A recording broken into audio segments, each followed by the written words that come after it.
G'day legends, I hope that you are having a fantastic day and so far that you are having a fantastic week. Now legends, you may know that I'm on my last day of this round of chemotherapy. I haven't had it yet. I was in the hospital this morning and I had some IV fluids and drugs, and I'll take the actual treatment a little bit later on today. But to be fair, I'm feeling, I guess, as well as can be expected. That's also, it's not great, but maybe the hypnotherapy treatment, of which I'm a huge skeptic of, maybe that is actually helping my relation and association to the drug. I don't really know, but hopefully the next couple of days are okay. Typically the worst of this treatment is actually the days after, as your body is fully saturated in the poison. But thank you for all of your well wishes. I think it's unlikely that I'll see you for the next couple of days. But legends, as always, we do have a lot to go over. We'll be looking at the maps. We'll do a wrap up of April. We'll compare maps, a couple of geolocations to show you as well.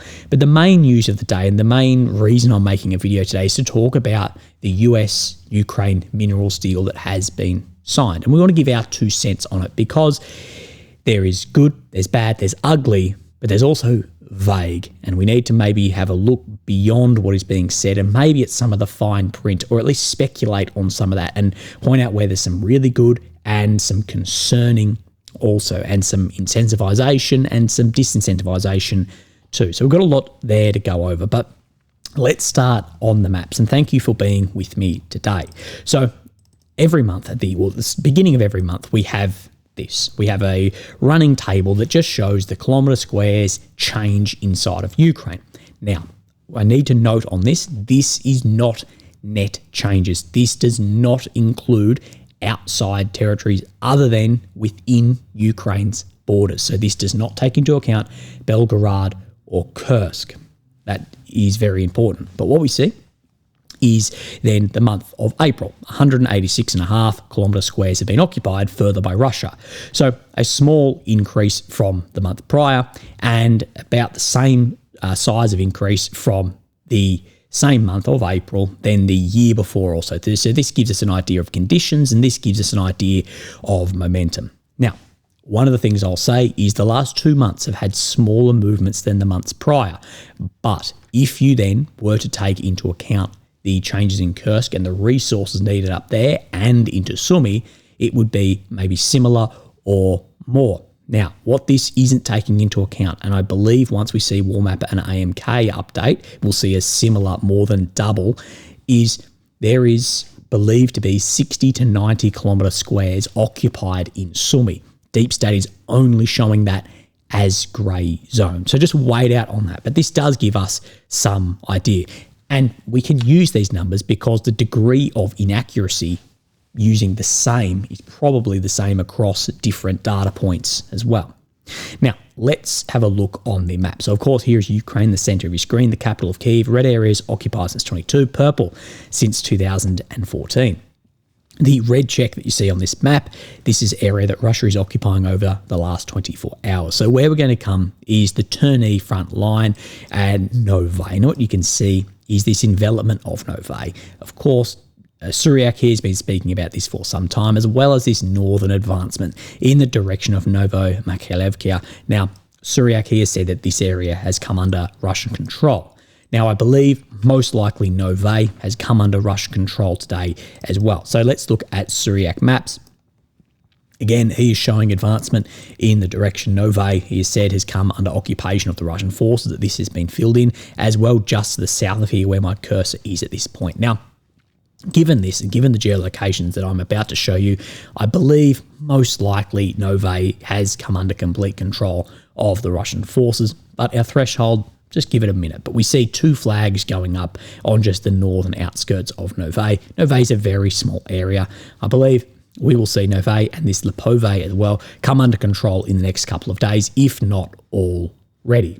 Now, I have then this footage here to show you, and I need to just skip in at about 16 to 17 seconds. We do see a withdrawal of Ukrainian forces in Novy, but if we come then further, that was a bloody good guess, at 1:32 we can see a Russian flag here, and then if we skip back to 1:20, damn, I thought I was going to get it again, 1:22, 1:23, another Russian flag. So that confirms on the geolocations where I showed you. Now, we're just going to move down further into the south, and we'll see to the Pokrovsk to the east, we see Tatasivkia front line, more ground being made by the Russian forces here, and grey zone moving up to this road. Remember, Suryak, he has been showing for some time that there is somewhat level of like a hook maneuver coming around this area. So I don't believe that this is a new update, or if it is, we can confirm there is Russian advancement in this direction. Now we'll come down to what I will refer to as the Rozhlev front, becoming the Bahatar-Oleksivkia front line. Now let's have a look on the Suryak maps. Now, what we see is he is saying that up to this road that there is Russian forces, grey zone moving in that direction. There has been footage as well, can't show you on here, but of Russian forces being targeted on that road. So we know at least that is definitely grey zone. Suryak is saying that that is red. Of course, the movement into Bahatar. I have a small note here saying, as I showed you yesterday with that FAB either 1500 or 3000 landing in Bahatar, more footage today is coming out of smaller but more numerous FAB 500s striking Bahatar. So I believe we will see then higher chances of MLRS systems striking that. It tends to be how Russia advance on an area, and then we'll see a break-in into that area. Of course, things like FABs, they are there to soften up the target before your ground forces move in. And the FABs have proven to be very, very effective and efficient at doing that, and have increased in that efficiency and effectiveness due to their numerical value that Russia can actually get on target at the moment too. So the minerals deal. Well, this has been a point of contention for some time, and it has seemed very elusive at some points, about to be signed, blow-ups in the Oval Office, absolutely everything. At one point, downright coercion. But we did say, well, what else can Ukraine do if the US lean hard enough? And we have seen some very heavy-fisted politics going on here. And there was some points we said, like, Ukraine can't let this jeopardize their goals of joining the EU. So what we'll go over is we'll go over the deal. We'll talk about then some little specifics, and then I want to go down over what I see as the main sticking points here and how it's going to relate to Ukraine receiving maybe billions more in military hardware, but also why this will likely continue the war too, as well as the vagueness in this about, well, what does this mean at X point? And is this really a 50-50 deal when you're dealing with the US? So let's take a step back and look at this from Ukraine's economy minister, Yulia. I won't try and pronounce it. I'll do a butcher's job. As agreed, President Zelensky and President Trump, together with US Finance Minister Scott Bessant, signed an agreement on the establishment of the Investment Fund for Reconstruction of the US and Ukraine. Now, this, as I said, is far more favourable than the original. What does the agreement entail? Together with the US, we created an investment fund for the reconstruction of Ukraine, which will attract global investment into our state. Briefly, number one is full ownership and control remains with Ukraine. All resource on our territory and in the territorial waters belong to Ukraine. It is Ukrainian state that determines where and what to extract. All of this remains Ukrainian property by agreement. That, I believe, is probably the most important aspect of this. But what isn't stated is, what about occupied areas? It is highly likely that at a minimum there will be de facto control of the territories Russia already occupy. Just as likely, probably more likely, as we continue to see Russia occupy multiple kilometre squares per day, hundreds per month, more territory will be occupied by the time we see the guns fall silent. What does it mean for those areas?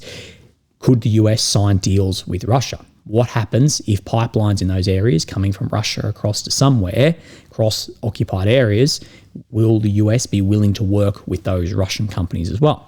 Again, vagueness is the key to flexibility in the future. 2 is equal partnership. Put a stick in that for a second. Foundation is set up 50-50. We will manage this fund together with the US. Neither side will have a prevailing voice, and it will reflect an equal partnership between Ukraine and the US. Okay. 3. National property is secured. This agreement does not provide for changes in the privatisation process or management of state-owned companies. They will belong to Ukraine, such as these state-owned companies here. Put a pin in that one too. No debts. This is a very important one too. The agreement does not contain any mention of any debt obligations of Ukraine to the United States. The implementation of the agreement will allow both countries to expand their economic potential through equal cooperation investment. Remember, Trump, he wanted to get back at one point $300 billion worth of debt that the previous administration gave to Ukrainian military aid, and that Trump said, well, that was debt to the nation. So that looks like that has been wiped out, and the US will be wanting to recover that money, but through future economic cooperation and investment. This agreement is in accordance with the Constitution and does not change the European integration course. That it agrees with the national legislation, does not contradict any international obligation of Ukraine. We said this was incredibly important as well, that some of these agreements that were initially put out would have or could have jeopardised entry into the EU for Ukraine, which would have been very, very bad long term, at least geographically. Now, 6, the fund will be filled with income exclusively from new licences. It involves 50% of the funds from new licences for critical materials, oil and gas projects, which will come into the budget once the fund is established. Income from already started projects or planned in the budget income are not included in the fund. So it's only from brand new pieces not existing. Legislative changes are already on spot. The functioning of the fund, only amendments to the budget code are provided. The same agreement must ratify in the parliament as well. So the legislative changes are around this. US will help attract additional investment and technology. The foundation is supported by the US government through the Development Finance Corporation, so the DFC agency, which will help us attract investment and technology from foundations and companies both in the US, EU, and other countries that support our fight against the Russian enemy. But again, number 8 here, remember this when it says that it is 50-50 control. Remember, the US and this DFC, they can leverage that also. I said stick a pin in it. I'll talk about it more. 9, the agreement provides tax guarantees. Income and contributions of the fund are not taxed neither in the US nor in Ukraine to make investments yield the greatest results. How will it work? The US contributes to the fund. In addition to direct funds, they can also do it with new aid. For example, PPO, aka a Ukrainian abbreviation for air defense systems. So instead of funds going in, they can contribute to this by air defense systems. It's giving, or by military aid, I should say. So it's giving the US a way to invest billions of dollars into Ukraine as well through this. Now, it gets messy here when you have an economic fund with military potential. Ukraine contributes 50% of state budget revenues from new rent on new licenses on new sites. Now, it is unsure how this is going to work due to Ukraine's current economic issues and default with the IMF and whatever. It's a bit blurry of how Ukraine's actually going to make these initial contributions for some time, potentially from frozen Russian assets in the EU. We'll see. Further, the fund invests in projects to extract useful fossil fuels, oil and gas, as well as related infrastructure or recycling. Specific investment projects to which the funds will be redirected, Ukraine and the US will determine jointly. It is important that the fund can invest exclusively in Ukraine. We expect that for the first 10 years of profits and income of the fund will not be distributed, but can only be invested in Ukraine for the first decade in new projects of reconstruction. These conditions will be discussed further. Agreement provides mutually favourable conditions for both countries. In this agreement, the US celebrates its commitment to promoting long-term peace in Ukraine and recognises the contribution Ukraine has made to global security by abandoning its nuclear arsenal. You always get pissed off on that because that is somewhat changing history. It's factual, but it's said in a way that is telling one side of it. This agreement in which the US marks its commitment to the issues of Ukraine's security, restoration and reconstruction. Now, the US Treasury, they have released a statement on this as well through Secretary of Treasury Scott Bessent signing of this deal. And he says, the United States is committed to helping facilitate the end of this cruel and senseless war. This agreement signals clearly to Russia that the Trump administration is committed to a peace process centered on free, sovereign and prosperous Ukraine over the long term. Trump envisioned this partnership between the American people and the Ukrainian people to show both sides' commitment to lasting peace and prosperity in Ukraine. And to be clear, no state or person who financed or supplied the Russian war machine will be allowed to benefit from the reconstruction of Ukraine. So, when the EU provides more money through Russian energy to Russia than to Ukraine in military goods and support, Of course, that will be forgotten about, but it will be interesting to see for other investment, because you could say, well, India's still buying Russian crude and China and this and that. Is this really cutting out any of that foreign investment as well? It's one of the problems and concerns we have raised. Now, remember with all of this, the devil is in the details, and these are always purposely vague to allow for future flexibility. Now, before I break down this really in depth, I have 3 main points. The biggest positive to this, as we've discussed before, is it ties Ukraine to the US, the world's current most powerful military and economy. Now that the US has economic interest and they love money, they have that in Ukraine. It ties them to each other. But nothing comes for free, and you pay. If you're getting it for free, you're paying with a degree of sovereignty. Number 2, if you receive something, it can be taken away or leveraged against you either now or in the future. Number 3, this deal could further disincentivize Putin to come to the table. Putin may be thinking, well, if I don't have a clear victory and clear terms at the end of the war, another US administration in a decade may just say, well, I need to protect my economic interests and assets in Ukraine, so I need bases there, therefore, de facto NATO.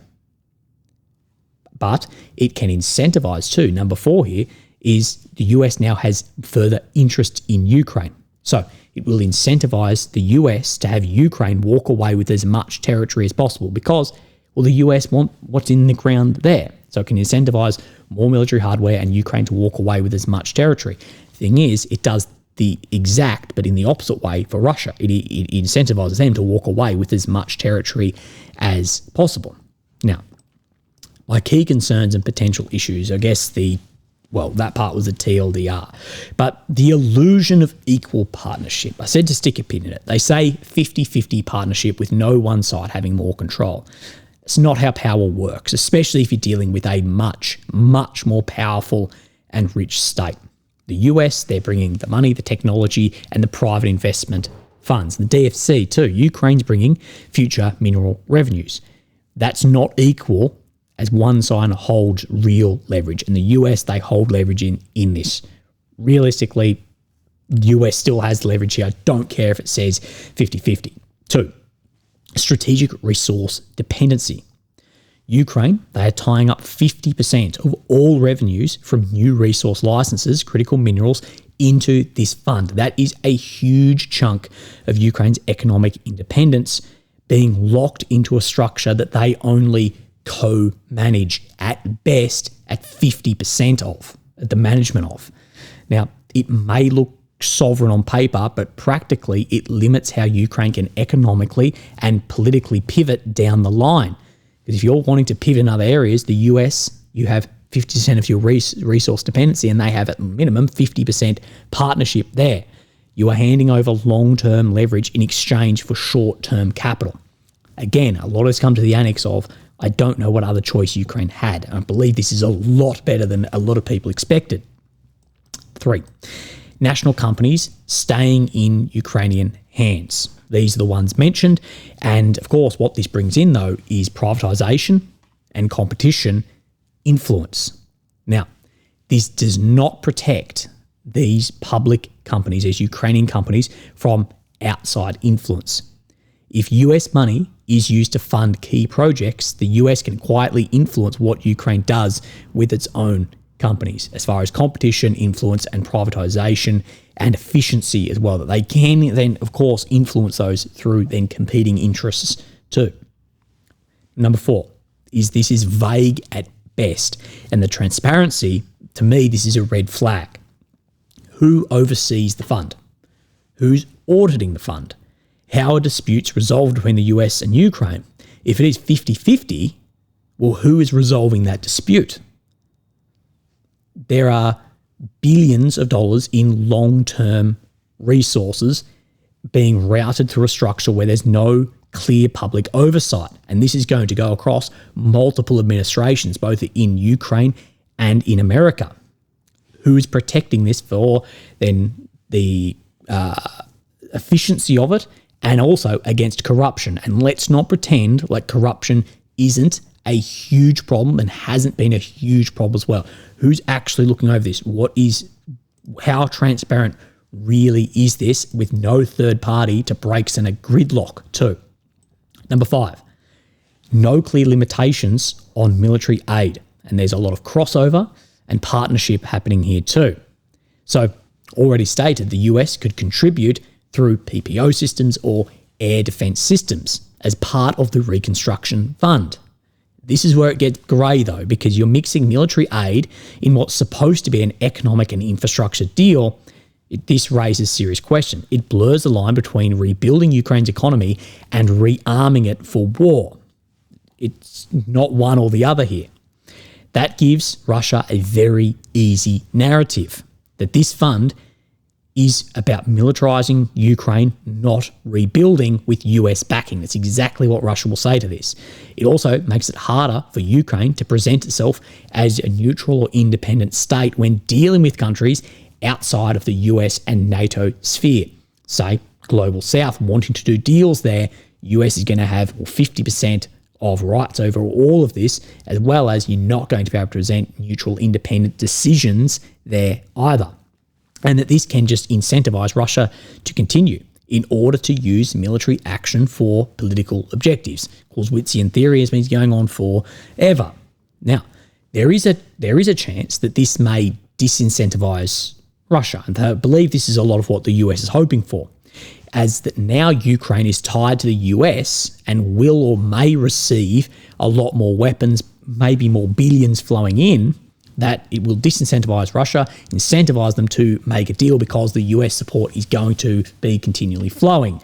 Now, in my opinion, this is unlikely because my reading of the Russian command is that the Russians do not see military hardware as Ukraine's biggest issue. What they see Ukraine's biggest issue is men, not only a lack of men, but also the morale to continue fighting for years as well. They see that as a bigger issue than if Patriot systems are delivered to Kyiv.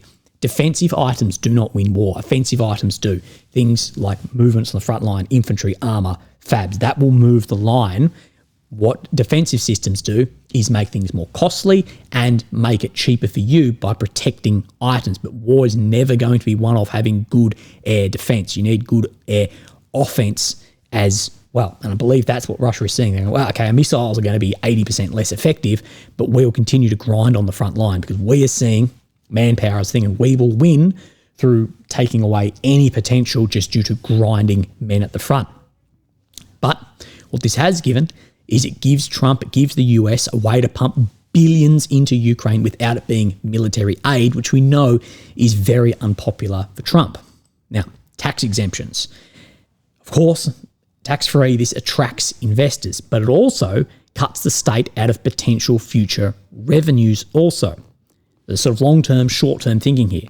Foreign investors, they will take their share tax-free for the first 10 years, and then after 10 years, it's going to be very, very hard to turn this around because trying to tax later will be a legal and diplomatic nightmare too. So there's going to be a miss out on some money here. You remember, US is pulling this out then tax-free. They're getting a lot out of this.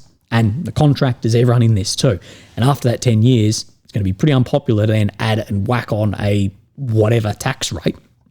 7, strategic influence, as the future is uncertain. And this goes into my point in number 5 about the neutrality and independency of your resources as well and your influence. Now, the deal, it basically locks Ukraine into US influence over their resources for decades.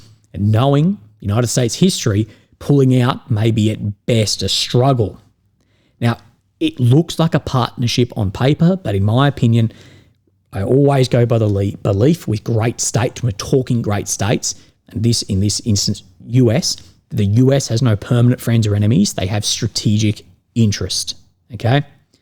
This is a US interest, a US partnership, and what this can do is turn away any, say, neutral investors or rival powers, not rival powers to Ukraine, but rival powers to the US for investing. So given this, you might see countries like China or India, global south countries who may be seen as neutral or a rival to the US, and Russia, we're talking the future too, for say if Europe wants to tap back into Russian products too, that it can turn that away due to you being solely independent with the US. It can turn away a lot of that. And China, if they are seen under, is it this slide? Oh no, sorry, it was the one from the Treasury here, where no set person who financed or supplied the Russian war machine. Does that mean you're going to cut away any Chinese investment or any? You could draw Indian invest. You could say India has as well by buying crude. You could also draw lines with Germany and Poland and whatever too. But could that turn away all of that? And that does risk making Ukraine a long-term economic branch of Washington. There's a big difference between rebuilding with allies and handing over half of your future resource revenue into a joint fund with the superpower, especially when there's no clear way out. That, I believe, is the real risk here.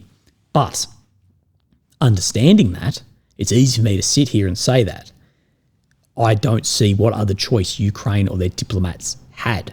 What else is being presented? In the US, they can leverage.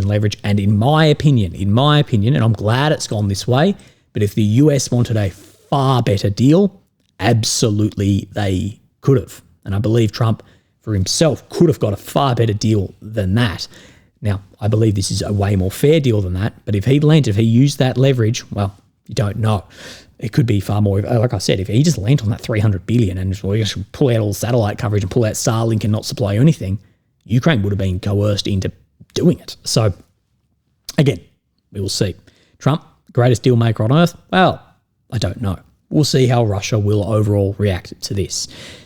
And we'll see, I won't see in a decade. The tumour will probably get me, but you guys will see in a decade how we go. Legends, have a fantastic day. I'm going to go sit on the couch and take some of my medication. Anyway, I'll speak to you tomorrow. Oh, no, I'll speak to you in a couple of days. Thank you. Bye-bye.